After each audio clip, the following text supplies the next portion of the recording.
Assalamualaikum warahmatullahi ta'ala wabarakatuh. Alhamdulillah, wassalatu wassalamu ala asrofil anbiya'i wal mursalin wa ala alihi wa sahbihi ajma'in, amma ba'd. Pertama-tama marilah kita limpahkan nikmat serta iman kita kepada Allah SWT yang telah memberikan nikmat yaitu kesehatan, sehingga pada hari ini kita bisa bertatap muka melalui pembelajaran daring. Dan mudah-mudahan anak-anakku kelas 2 semuanya tetap diberi kesehatan oleh Allah dan tetap semangat walaupun kita khususnya bangsa Indonesia masih diberi cobaan yaitu dengan wabah penyakit COVID-19. Mudah-mudahan kita selalu menerapkan kesehatan yaitu dengan memakai masker, mencuci tangan, kemudian menjaga jarak ya, supaya kita tidak tertular oleh virus COVID-19. Salawat serta salam mari kita limpah curahkan dari junjungan kita Nabi besar Muhammad SAW beserta para sahabatnya, pengikutnya hingga akhir zaman. Syukur alhamdulillah untuk hari ini kita dapat bertatap muka melalui pembelajaran daring, pertemuan yang keempat untuk pembelajaran PAI khususnya kelas 2. Bahwasanya untuk pada hari ini insya Allah kami akan menyampaikan pembelajaran tentang yaitu kisah teladan para nabi dan rasul. Kita sudah tahu ya, jumlah nabi dan rasul yang harus kita yakini itu ada 25, dan iman kepada rasul itu termasuk rukun iman yang keempat ya, sehingga kita harus mempercayai bahwa adanya nabi dan rasul. Adapun berikutnya untuk penyampaian materi, yaitu sebelum kami menyampaikan materi pelajaran ada beberapa aturan ketika melakukan kegiatan pembelajaran. Yang pertama adalah berdoa dengan sungguh-sungguh supaya ilmu yang kita pelajari itu mendapatkan ridho Allah dan mudah-mudahan mendapatkan ridho Allah SWT untuk kemudian kita bisa menerapkan nanti di masa depan. Yang kedua adalah baca Al-Quran surat pendek pilihan, bisa Al-Ikhlas, An-Nasr maupun Al-Ikhlas dan Al-Falaq ya, itu tergantung nanti ketika kesepakatan antara kalian dengan gurunya. Kemudian adalah perhatikan dengan seksama, dengan secara seksama tanpa ngobrol ataupun bercanda, serius ya. Kemudian dengar, simak, fokus dan berani untuk bertanya. Ketika kita pembelajaran online berarti salah satu kuncinya yaitu dengan fokus ya, dengan cermat menonton sampai tuntas, jangan di tengah-tengah kalian sudah di off kan atau dimatikan, sehingga ketika ada pelajaran yang belum disampaikan atau yang sudah disampaikan kalian tidak bingung ya, ataupun ketika ada tugas kalian tidak bertanya lagi melalui WA ya. Semoga kalian bisa ya, amin ya rabbal alamin. Untuk yang awal tentang kisah teladan nabi dan rasul, kami akan membahas tentang Nabi Soleh ya. Nabi Soleh adalah nabi yang diutus kepada kaum Samud. Kaum Samud adalah kaum yang diberikan banyak nikmat dan kekuatan oleh Allah Subhanahu wa taala. Dengan kekuatan tubuhnya mereka mampu menggali dan membelah batu yang dijadikan sebagai tempat tinggal atau rumahnya. Kalau zaman dulu tuh orangnya keker-keker, itu zamannya Nabi Soleh, sehingga batu yang besar, bukit yang besar mampu digali dan dilubangi untuk sebagai tempat tinggal untuk mereka bertahan hidup. Namun mereka adalah kaum yang musyrik ya, menyekutukan Allah. Mereka merupakan penyembah patung dan berhala, tidak meyakini adanya Allah. Mereka tidak mau mengikuti ajaran Nabi Soleh alaihissalam untuk beribadah kepada Allah Subhanahu wa Ta'ala. Yang kemudian dari hal itu kaum Nabi Soleh, karena mereka sudah diberikan oleh Allah berupa tubuh yang kuat, kemudian berbagai macam limpahan harta, tetapi mereka tidak mau meyakini adanya Allah, bahkan mereka menentangnya dakwah Nabi Soleh alaihi salam. Kemudian kaum Nabi Soleh bahkan mereka berani menentang dan membuktikannya. Nabi Soleh memohon kepada Allah untuk diberikan mukjizat. Kemudian Nabi Soleh mengajak kaum Samud untuk pergi ke kaki gunung, ya, di atas gunung sana. Nabi Soleh menunjuk sebuah batu sambil berdoa kepada Allah. Dan tidak lama setelah mereka berkumpul di kaki gunung, dengan izin Allah terbelahlah sebuah batu karang besar. Kemudian muncullah seekor unta betina yang sehat dan gemuk dari perut batu karang itu. Unta tersebut dapat mengeluarkan air susu yang tidak akan pernah habis meskipun diambil secara terus-menerus.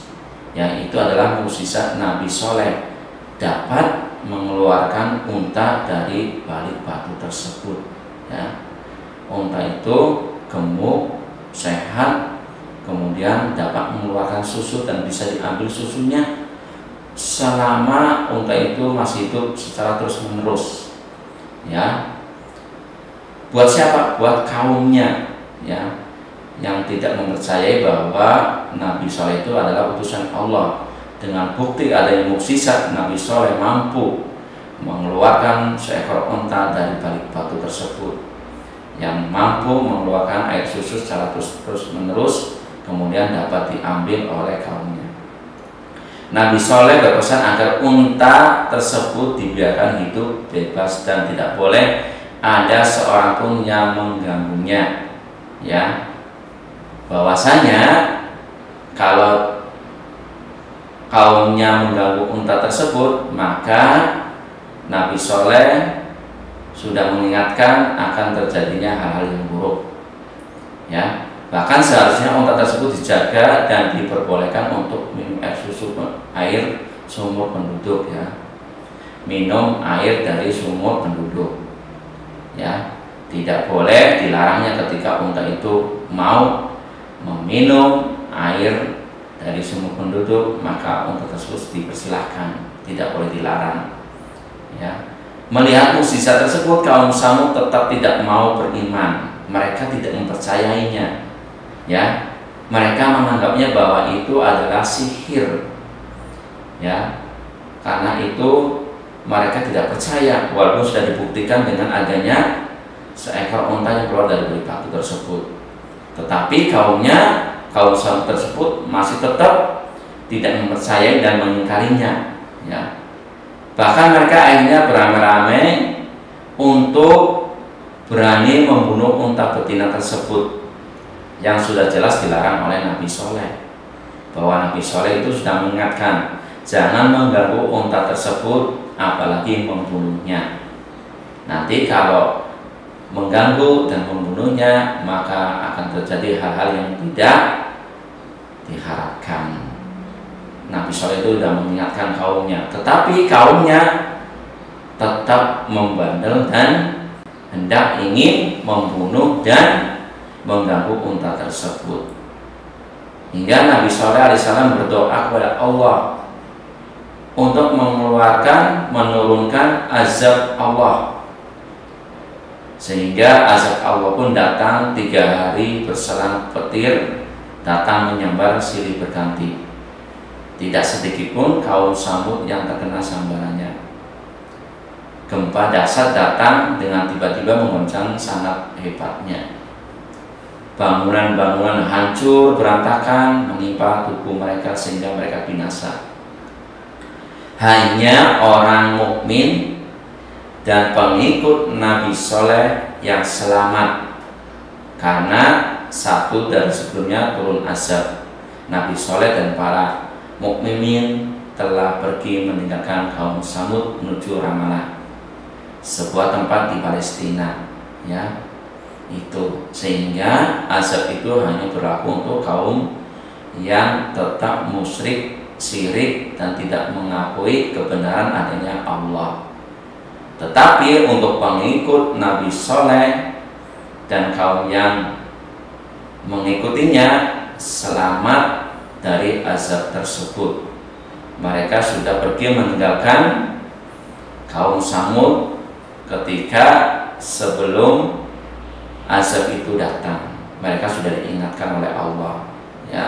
Akhirnya kaum Nabi Soleh itu yang beriman, yang mengikuti perintahnya itu selamat.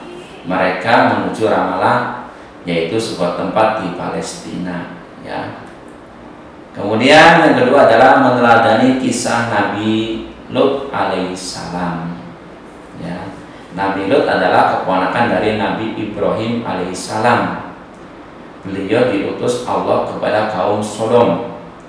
Berada di kota Sodom, moral kaum Sodom dikenal sangat rusak, ya. Mereka sangat rusak moralnya, ya. Mereka melakukan berbagai kejahatan seperti merampok, mencuri, menyukai sesama jenis.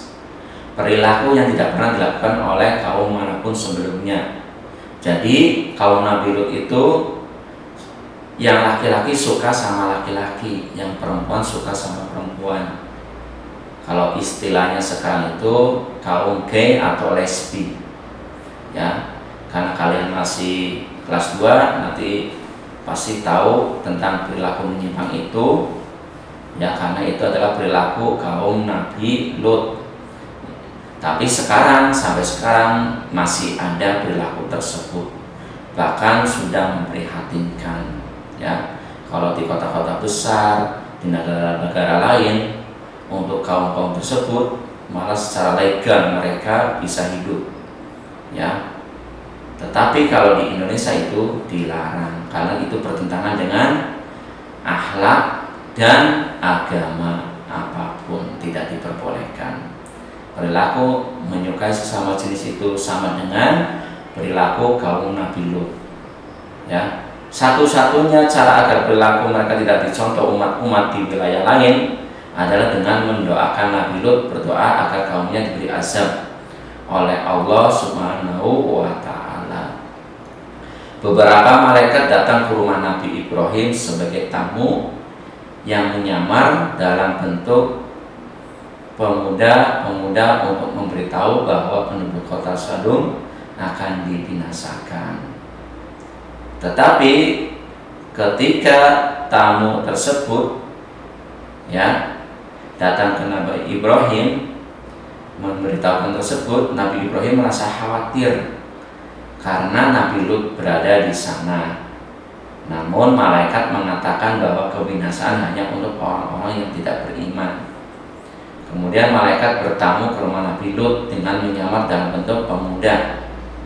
Nabi Lut tidak mengetahui bahwa pemuda-pemuda adalah malaikat. Sampai akhirnya tamu tersebut terdengar dan terlihat oleh kaum Sodom, sehingga mereka hendak mengganggunya dan hendak ingin menjadikan sebagai teman untuk melakukan hal-hal yang tidak baik. Tamu-tamu tersebut memberitahu Nabi Lut bahwa sebenarnya mereka adalah malaikat, ya. Jadi Nabi Lut itu tidak tahu bahwa tamu yang datang itu berupa pemuda itu adalah malaikat yang menjelma sebagai manusia, untuk memberitahukan bahwa Allah akan menghancurkan kaum Sodom. Karena apa? Karena atas perilaku perbuatan yang sudah melampaui batas, ya. Sehingga Nabi Lut dan pengikutnya untuk meninggalkan desanya di malam hari, karena azab Allah akan diturunkan di waktu subuh. Di waktu subuh ketika orang nyenyak tidur, ya. Sehingga ketika itu Nabi Lut dan pengikutnya yang beriman itu sudah diberitahu, ya, untuk meninggalkan desanya. Maka ketika kaum Nabi Lut dan pengikutnya pergi, turunlah azab Allah yang amat dahsyat, bencana alam yang sangat mengerikan. Turunlah hujan batu dari tanah keras menimpa mereka, ya. Mereka kemudian ditimpakan sebuah bencana yang sangat dahsyat, ya. Nabi Lut dan kedua putrinya serta para pengikutnya yang beriman itu selamat dari bencana tersebut, ya. Mereka telah pergi sebelum bencana tersebut datang, sama dengan ketika kaumnya Nabi Soleh dan Nabi Lut. Allah mengingatkan terlebih dahulu kepada Nabi Soleh dan pengikutnya untuk meninggalkan desanya, karena Allah akan menurunkan berupa azab yang sangat mengerikan dan sangat pedih, ya. Nabi Lut juga sama, kaumnya sudah diingatkan oleh Allah untuk meninggalkan desanya, karena Allah akan menimpakan azab, ya, sebagai balasan atas perilaku dan penyimpangan moral serta tindakan yang sudah melampaui batas, sehingga kaum Nabi Lut dan pengikutnya yang beriman selamat dari azab tersebut. Dan azab tersebut hanya menimpa kepada orang-orang yang tidak beriman dan yang telah melampaui batas perilakunya, ya, terhadap kaum Sodom, ya. Makanya perbuatan tersebut sangat dilarang oleh Allah. Setelah kalian mendengarkan cerita tersebut, yaitu Nabi Soleh dan Nabi Lut, ada tugas untuk anak-anak kelas 2. Tugas tersebut adalah kalian menuliskan pelajaran penting yang kamu dapat dari kisah Nabi Soleh alaihissalam dan Nabi Lut alaihissalam. Apa yang bisa dipetik dari pelajaran tersebut? Apa yang bisa diambil dari kisah tersebut, yaitu kisah Nabi Lut dan Nabi Soleh. Semoga kalian setelah mendengarkan, menyimak penjelasan tentang kisah Nabi Soleh dan Nabi Lut secara singkat, mudah-mudahan kalian bisa mengimani Nabi dan Rasul, dan kalian tidak terbawa perilaku seperti kaum Nabi Soleh dan kaum Nabi Lut, ya, karena itu adalah perbuatan yang sangat dilarang oleh Allah dan melanggar agama, ya. Kalian harus tetap percaya bahwa perbuatan yang buruk pasti akan mendatangkan keburukan, perbuatan yang baik pasti akan mendatangkan kebaikan, ya. Setiap apa yang kita lakukan pasti akan memperoleh apa yang kita lakukan atau kita perbuat. Demikianlah penyampaian materi untuk hari ini. Apabila ada salah kata atau hal-hal yang tidak berkenan, kami meminta maaf yang sebesar-besarnya, dan mudah-mudahan segala apa yang kita pelajari ini bisa bermanfaat kelak, ya, dan mudah-mudahan kalian tetap semangat belajarnya. Kurangnya dari saya sendiri, lebihnya dari Allah. Kami ucapkan alhamdulillah, wassalamualaikum warahmatullahi taala wabarakatuh.